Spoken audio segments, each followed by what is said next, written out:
नमस्कार, मेरा नाम है सोनी श्रीवास्तव और आप देख रहे हैं वोकल न्यूज। पश्चिम बंगाल में ममता बनर्जी की तृणमूल कांग्रेस प्रदेश की राजनीति में बदलाव के लिए नई पीढ़ी को आगे लाने की कोशिश में जुटी हुई है।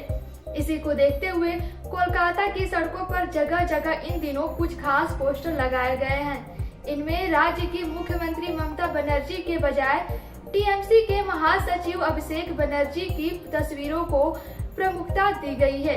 इन पोस्टर में नई तृणमूल कांग्रेस की अगले 6 महीने में अस्तित्व में आने का दावा किया गया है। ज्यादातर पोस्टर दक्षिण कोलकाता के हाजरा और कालीघाट इलाकों में लगाए गए थे। दोनों ही क्षेत्र भवानीपुर में टीएमसी सुप्रीमो ममता बनर्जी के आवास के पास ही है। हालांकि किसी भी पोस्टर में ममता बनर्जी की तस्वीरें नहीं हैं। साल 1998 में पार्टी की स्थापना के बाद से टीएमसी के पोस्टरों में शायद ही ऐसा कभी हुआ होगा कि किसी पोस्टर में ममता बनर्जी की तस्वीर गायब हुई हो।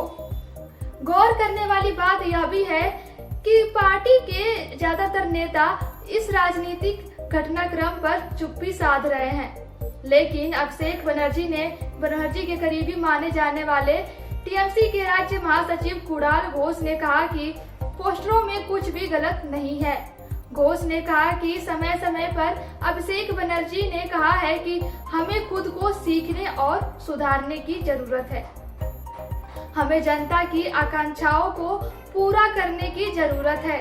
इसलिए हो सकता है कि कुछ पार्टी कार्यकर्ताओं ने ऐसे पोस्टर लगाए हैं।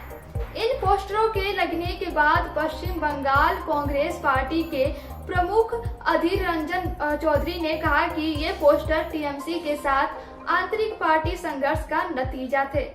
उन्होंने कहा कि पिछले 1 साल में टीएमसी के भीतर एक आंतरिक संघर्ष जारी है, लेकिन चाहे वह अच्छे के लिए हो या बुरे के लिए, इस सच्चाई को स्वीकार करने में कोई बुराई नहीं है कि ममता बनर्जी अभी भी पार्टी की प्रमुख नेता हैं और वे टीएमसी की प्रेरक शक्ति बनी रहेंगी।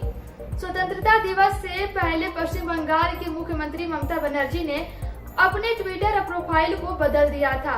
अब उस पर भी विवाद शुरू हो गया है।